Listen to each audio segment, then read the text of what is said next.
Hi YouTube, welcome to the channel. I'm Nicky Carz. Today we're going to be changing out the battery. I think we are long overdue for swapping out this battery. So we kind of had some initial problems with the battery dying on us, and overnight we've been having to keep that battery charged just to make sure that we don't have any issues with it the next day. So we're gonna bite that bullet.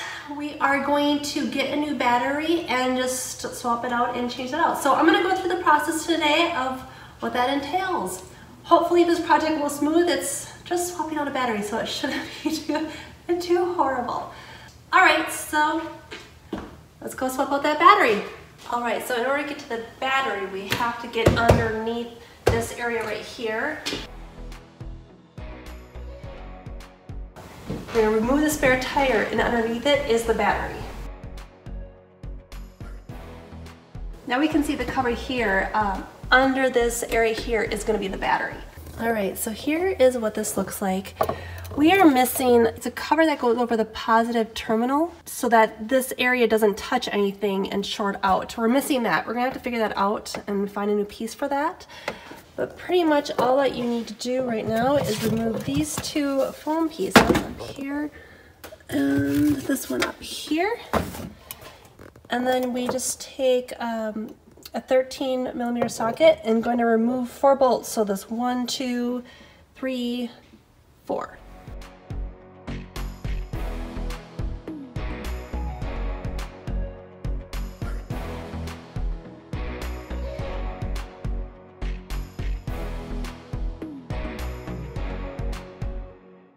Now I can get at the battery here. All right, now we have the 2 terminals on the battery. This one's the negative and that one is the positive. So I'm going to start with my negative here. We just need to loosen them. You don't need to take them all the way off.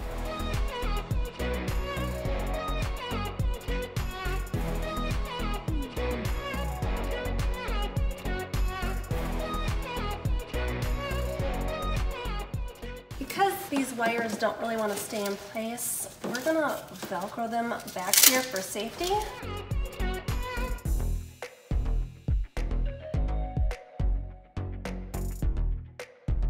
All right, so now what we have to do is remove this, this really long 10mm screw right here. And it looks like someone did a bug job right here for some extra support. I don't know what it was, but we got these paper towels in here. So we'll have to figure out what to do with that. That's not acceptable.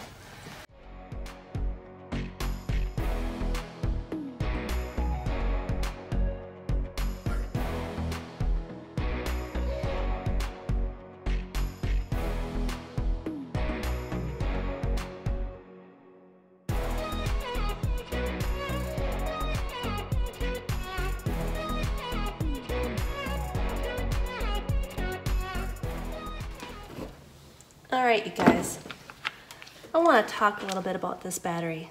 It is not a BMW battery, and that's okay. So this battery was in this car for however long. More than likely worked just fine in this car. The reason why it's not working right now is because the car sat so long wherever it was. So that would take a toll on any battery.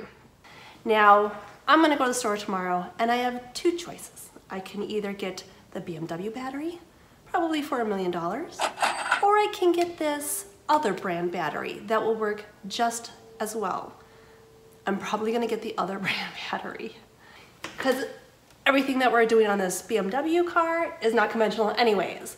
So I don't really consider this a shortcut. I consider this a cost savings and a smart, efficient way to put together a car. We're gonna stay away from drinking that BMW Kool-Aid and do it our way. So, as promised, I told you guys I would show you the good, the bad, and the ugly. As we know, we just took the battery out and I was just trying to get around the car, and what did I do?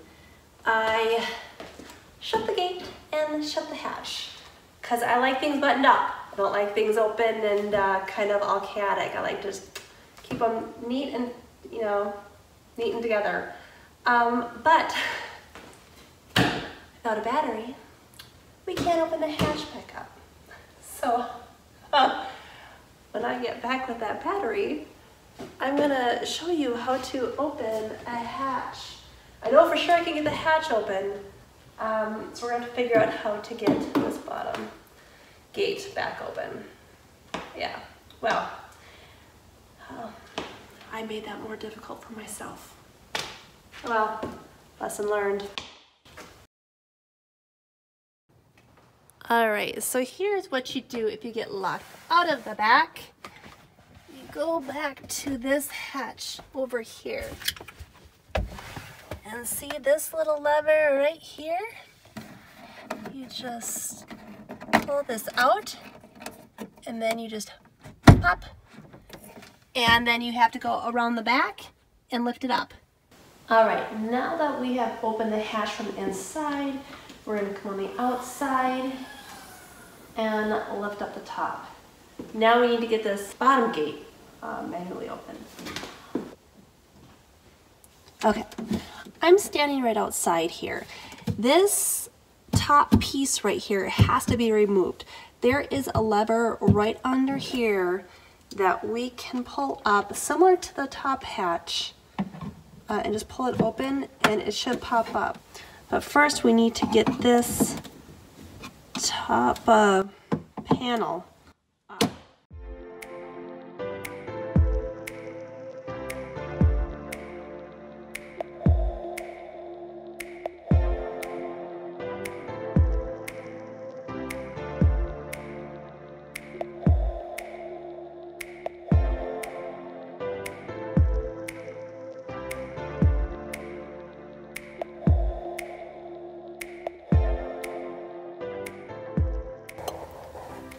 Okay, so now that I have the panel off, actually right, if I peel this down here, right in here is where that lever is, where I have to turn it. And I believe I have to turn it toward the passenger side in order to release it.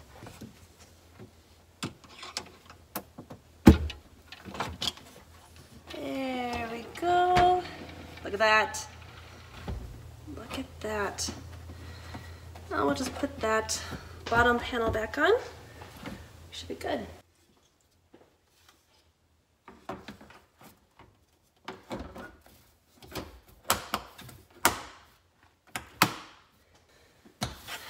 There, much better. Now getting that battery back in the car is going to be so much easier than trying to crawl through the back or whatever. So now we know how to manually open the back gate. Because I probably will lock it again, no doubt. I went with this one here, which is an Everstart H8, which looking online, it looks like this one will work. It is slightly longer, so I think it actually will fit a little bit better because we were using a screw before to make sure that other one was snug, and this one looks like it'll fit the cab a little bit better. But I'm going to just lower this down, making sure that my positive is on the driver's side. Oh, and this fits in here way better than the last one. Very happy with that. Now I need to make sure I put my vent back on. Now the vent was not hooked up on the last one. Remember all the paper towels that were there? Yeah, the tube for the vent was stuck at the very bottom, and then all the paper towels were just stuck on top. Not good. We're gonna fix that. So we have this ventilation piece here. So we're gonna make sure that gets put in appropriately like it is supposed to be. Okay, undoing the strap here. And looking at this, I'm gonna see if I can get this little red piece off so that maybe tucking this yellow wire underneath there.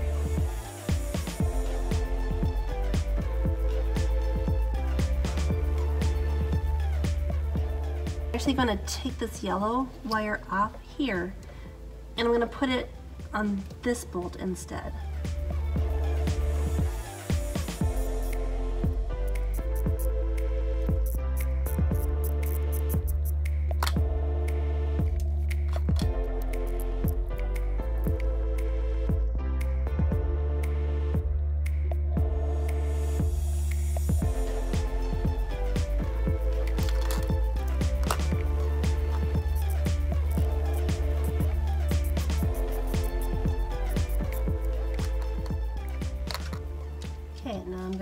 loosening this one.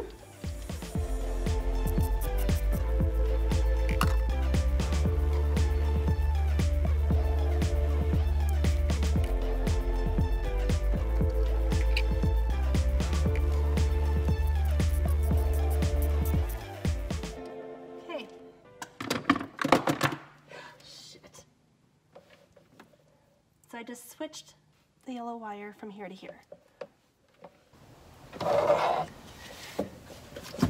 Okay, now that we have that, this little snug, we're gonna see if we can get this cover back on.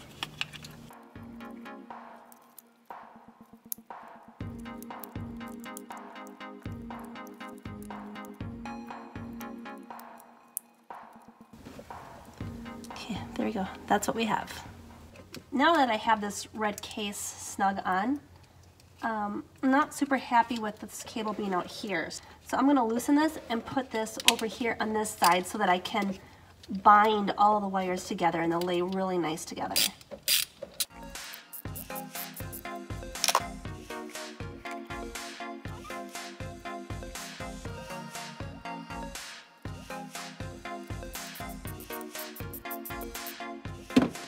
There.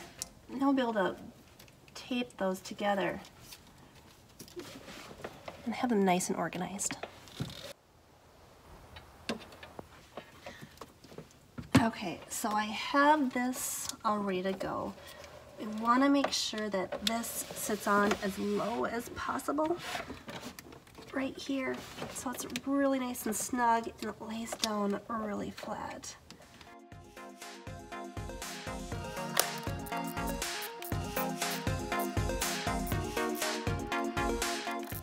Okay, now I got that on really good. I'm gonna do this little trick.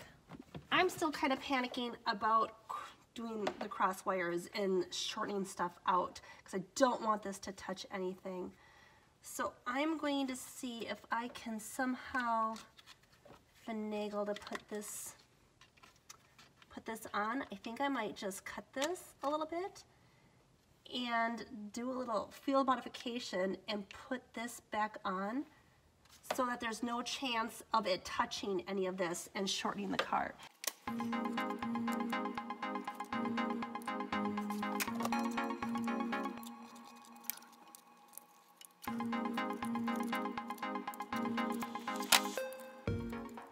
Well, it doesn't fit back on, but at least it feels like it's somewhat secure. We can take some maybe electrical tape and just position that down. Anyways, I feel more comfortable with that. Again, because if I shorten this car, that's going to be a disaster. This will at least help eliminate that problem. Okay, I have that taped up really good and secure. But yeah, my husband put the fear in God of me that if this touches anything, it shortens out the car. So we made sure that wouldn't happen, but still do something that's very productive to the car as well. And just to make sure, I like to set people up for success. So just for future, in case anyone comes and wants to know which one this is, let's put a little positive sign on there. So anyone who might come in afterward that needs to know if this is the positive or negative side, now they know. They don't have to guess. All right, now we are going to set up this vent here. I have my little vent pipe here. Put this in into the pipe itself.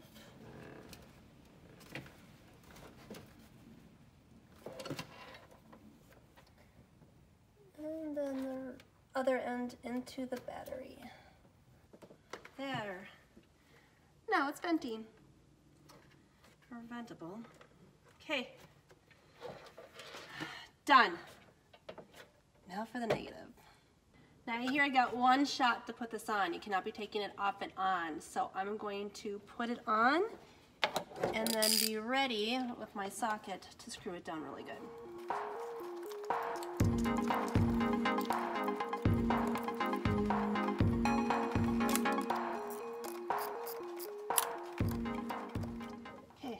got that nice and snug. Now I'm gonna lay that compressor back down.